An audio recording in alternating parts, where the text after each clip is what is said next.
Spain just changed the game for over 500,000 people.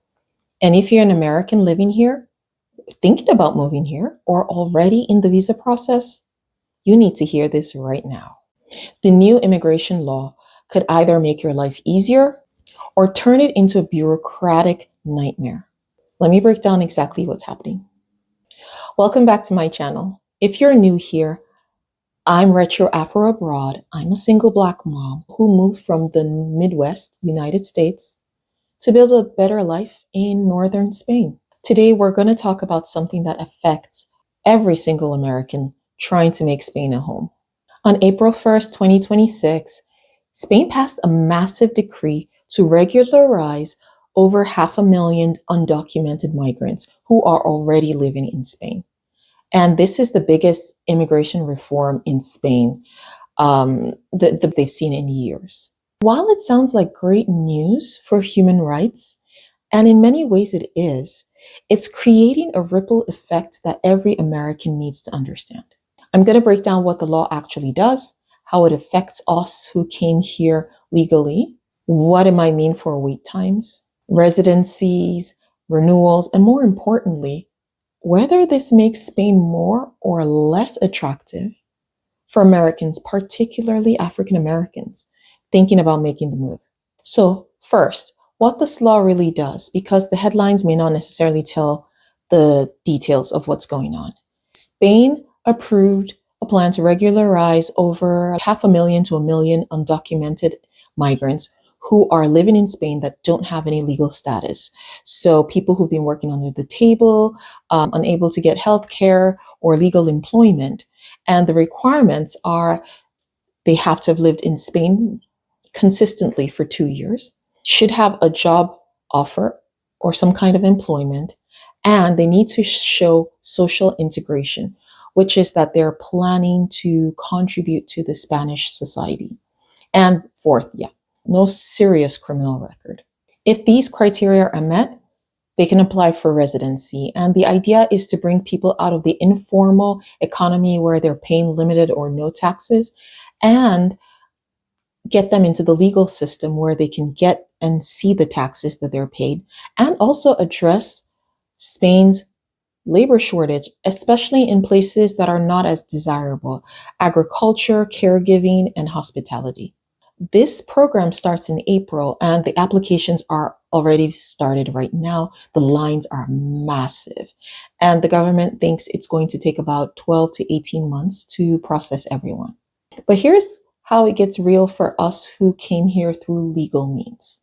The good news is it doesn't change your legal status. If you're here on a non-lucrative visa, student visa, work visa, or if you already have residency, your status is fine. You're not competing with anyone. No one's taking your spot. It's a completely different category. Spain is working on getting more staff to handle the surge, which could mean better service overall once they've trained people and everyone's in place. But the bad news is that immigration offices are probably being slammed right now. Appointments that would have taken 2 to 3 weeks to get are now with a wait list of maybe 2 to 3 months. So if you're in the middle of a visa process renewal, expect some delays.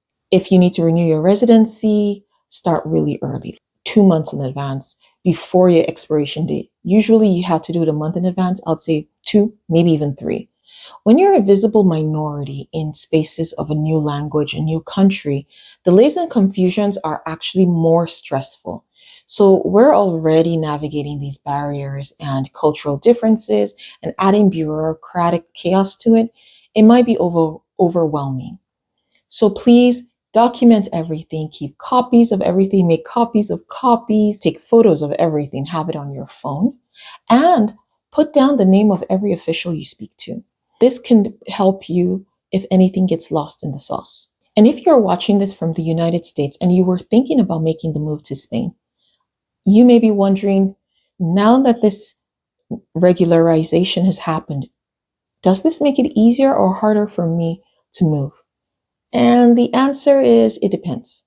It might be harder because of longer processing times and backlogs. Getting appointments in major cities like Madrid and Barcelona, Valencia are really difficult. And there's probably more scrutiny on all applications because they are trying to avoid fraud. So if you are planning on moving in the next 6 to 12 months, factor in extra time. What used to take 3 months to process is probably going to take 6 months. Okay. So just double your time. But as an advantage, this news says that Spain is becoming more immigrant friendly. And this regularization is showing that Spain wants immigrants. They want workers. They want taxpayers. They need people to help support their aging population.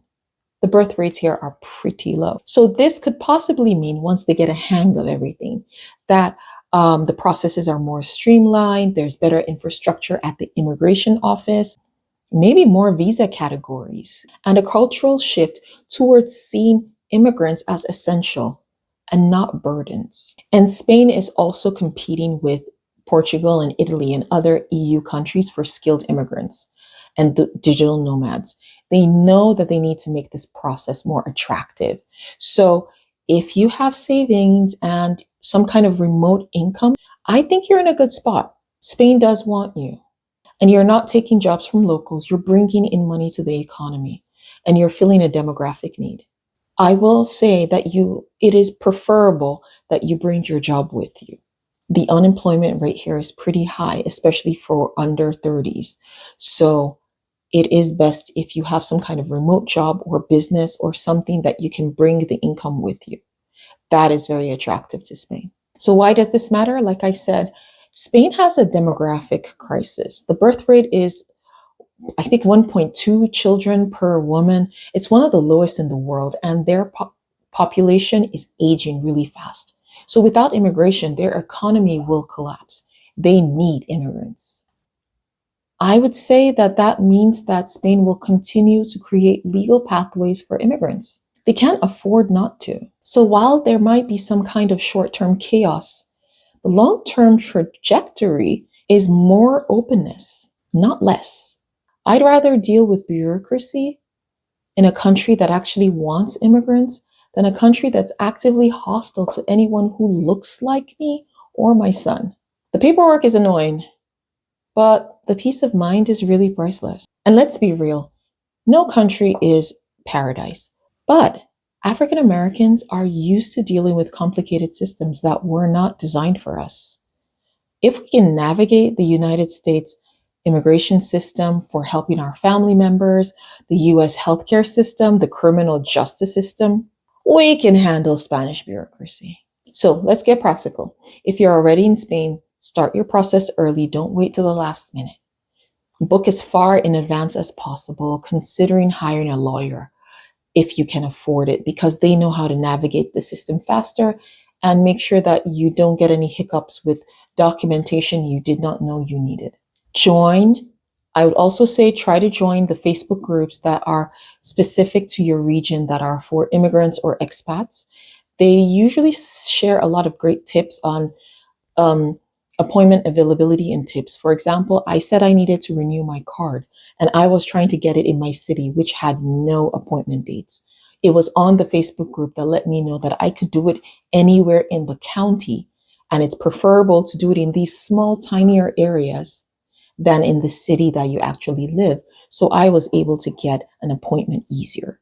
Also, learn the language. Practice key phrases in Spanish. Even attempting to speak Spanish will get you better service.